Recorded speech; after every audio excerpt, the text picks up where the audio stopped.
What place does leadership, a concept that perfuses all sorts of different industries and has been talked about for generations, what does that have to do with this podcast? The Next Better podcast dedicated to high performing, high achieving individuals who are servant hearted and growth minded. Well, if you want to do anything in life where you're contributing meaningfully to the world, you're going to have to influence people in some way. And so, my conversation with Andrew Oxley, the founder of the Oxley Group, and somebody who's been leading for over 4 decades, that's what it's all about. How do we better understand what leadership means? What are some of the biggest shifts that are happening in leadership today? What should younger individuals or people who are coming into a role of leadership better understand about what it means to serve others and to influence others? And what is the litmus test for determining whether or not you have what it takes to be a leader in your own organization? Those are all the things that we talk about in today's episode of the Next Better podcast with Andrew Oxley. Check it out.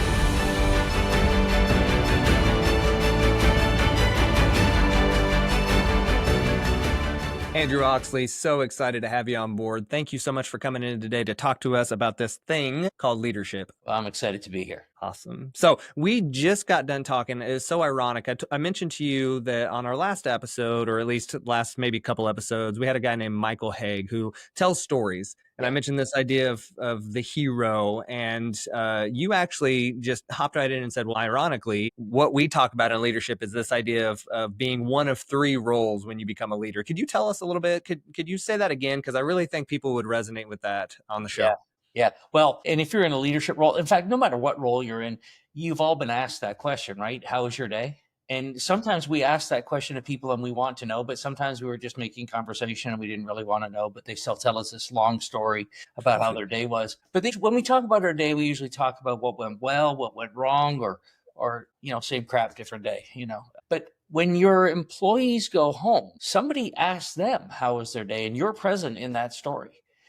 And the question really we always ask our clients is, are you present in the role you want to be present in? And so the three roles we discussed were the villain, the hero, and the guide. Now, nobody really self-identifies as a villain, but I've been doing this for years. And when I ask my clients, tell me about villain bosses you've heard of or that you've had, nobody hesitates to tell me like characteristics. So there's villain bosses out there somewhere. Now, I'm not saying we stay in the villain role all day long, but I think what actually happens is we flip into villain role when we get tired of being in the hero role, which is where we're doing everything for people. We're the stopgap. We're the person who does what our people either can't or won't or don't have the bandwidth to do. And we're exhausted at the end of the day. So people spend a lot of time in the hero role and then they get tired and they get frustrated and they maybe flip over to the villain role for a little while. Then they get frustrated and realize they shouldn't be doing that. So they go back to the hero role. But the only self-perpetuating role, the only role that really has legs and will create an organization that can move forward into the future is the role of the guide. And that's what we're really working with our clients is how to be more of a guide where we're allowing our employees to be the hero of their own story and not trying to grab that mantle from them. Because if you're the hero, they're just a bit player in your story. And nobody really wants to go home and tell their spouse or their significant other, well, I didn't really do a whole lot. I didn't get to make many decisions. Even the decisions I had, my boss sort of took away from me and shined up a little bit and gave back to me. But we want to go home and say, here's what I accomplished and here's what I did. And yeah, I worked for a great boss, but I got to make decisions and I got to contribute. What's ironic is when you're a leader in that regard and you see yourself as a guide and you work in that way, ironically enough, your team goes home and talks about how awesome you are because, Maya Angelou said it best, people forget what you say and what you do, but no one forgets how you make them feel. So when you make them feel like the hero of their own story, well, lo and behold, they actually say a lot of positive things about you. So I think that that's great. Yeah. It's true. And, leaders always say to me, well, I actually had a leader tell me one time, he said, don't you sometimes just have to be the villain though? I mean, don't you sometimes have to kick people in the butt? And there's this misconception about guides that they're soft or they're, maybe they just, coddle people. And I'm like, nothing could be further from the truth. Because when we talk to people about their best boss, they were tough, they were direct, but they supported that person. They believed in you. They pushed you. So they were a guide. They weren't like they weren't somebody who didn't push you. They're almost always, it was somebody who pushed you hard, who believed in you, who, maybe you were able to accomplish things working for that person that you weren't able to accomplish by yourself. And that's what really the definition of a great leader. Yeah. Yeah. And it's funny because a lot of people, when they hear this, especially the high achievers that listen to this show, they go, well, I'm the hero. I want to be the one that saves the world and does the things. And the people who listen to this show are also servant hearted. So don't get me wrong. They want to do things for others, but they want to be the hero. And so one of the things that I mentioned to you is this idea of like, I want to be the hero of my own story. I think everybody is the hero of their own story. But I think it's a mental shift for leaders to better understand what it means to be a guide. So how do you help people reconcile that idea of like, I'm the one in charge, I'm the tip of the spear, right? But they also have to recognize that they need to take this role as the guide. How do you help them come to terms with that? Yeah, that's a great question, because everyone wants to be the hero of their own story. I want to be, you want to be, but the question as a leader, how do we get other people to engage? And I think it goes fundamentally to what it means to be a great leader. And when we talk about leadership with our clients, we say that if a journey is not involved, a leader is not required. And so leadership implies there's a journey. You're going from somewhere to somewhere. The problem for a lot of leaders is they make an assumption that the end points of the journey are understood by the person they're leading. The person understands where they're coming from, and they're excited about where they're going. And I have found that rarely is that true. The person may disagree about where they are. They may even empirically, like factually, could measure, but they disagree about why. Like, think about a salesperson. They may agree that their sales are not where they need to be, but they disagree why. So all my help, in quotation points, is not really helping them, because they don't agree that what the problem really is. And then the other question is, are they excited about where they're going? So this gets to where the hero question comes in. If I wander around in most organizations and ask people, where are you headed? What are you excited about that's happening? They look at me funny, like, excited? We're at work. I'm excited about stuff I do outside of work, not at work. And so I'm like, so to be an effective leader and allow people to be the hero of their story, you have to understand what their story is. What is it they're trying to accomplish? And you have to figure out how to weave that into the greater story of what you're trying to accomplish as a leader.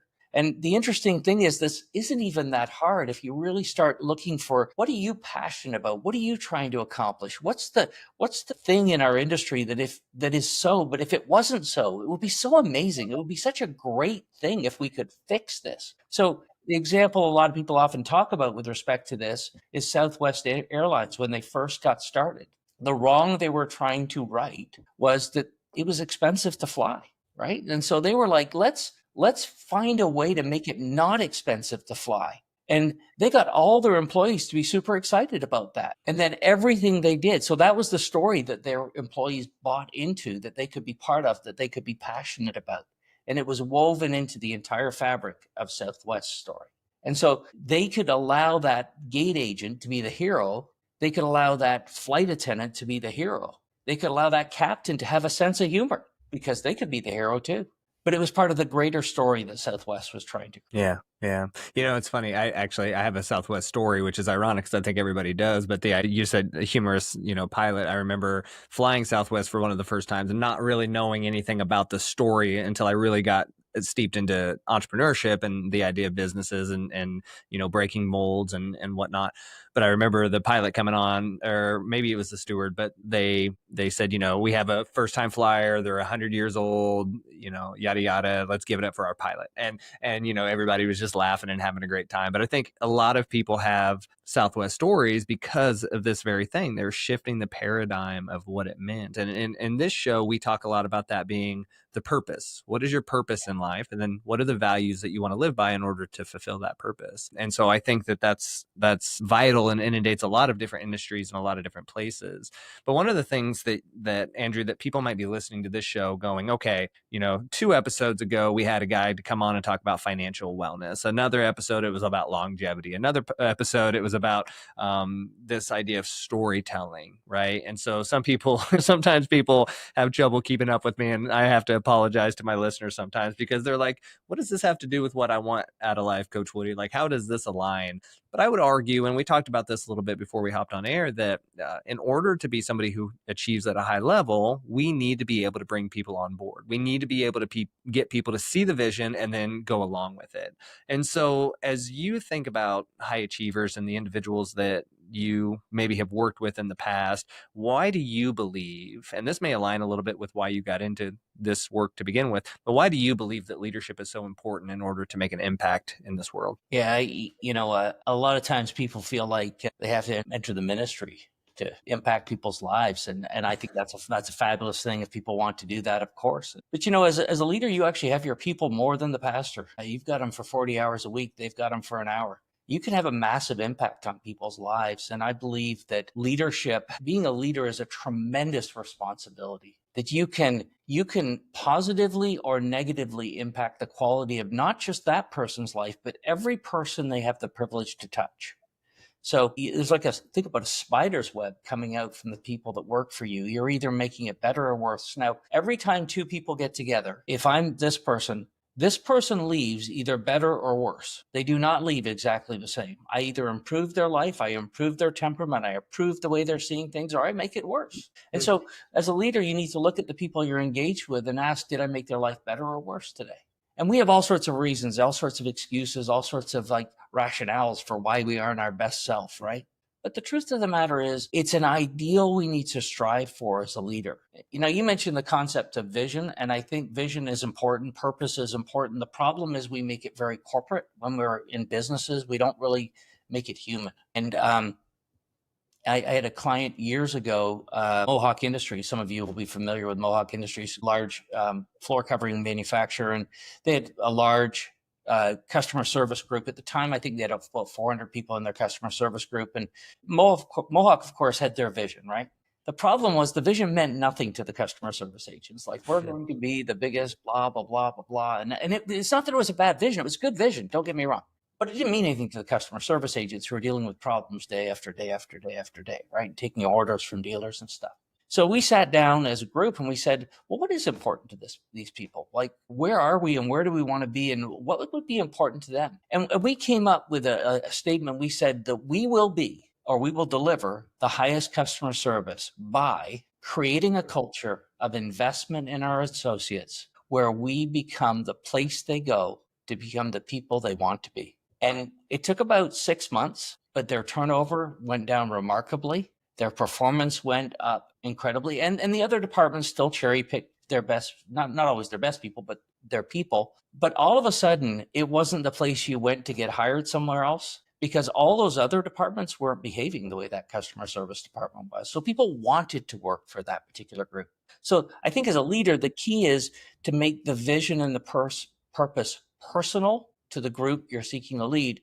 And a lot of times leaders will say to me, well, what if it doesn't align with what the company wants? I'm like, that hardly ever happens. If you can create it personal and you can make it meaningful for your team, it almost always stitches up to what the greater company wants to accomplish, unless you go off on some desert island somewhere, right? But it's almost always relevant. So I think we get too corporate, and if we just get human, like what do my people want, and how do I help them create that so that they want to be working here, not that they have to be. Yeah. I think too, you mentioned this idea of corporate versus personal. I think there's been a gigantic shift in the way that business is working. I think we still hold on to a lot of, I can't think of a term better than old school right now, but old school ways of doing things. And so some of those things were phenomenal, and they will continue to work. I don't like the adage of it's either this or that, right? Like, there are things that worked in the past that worked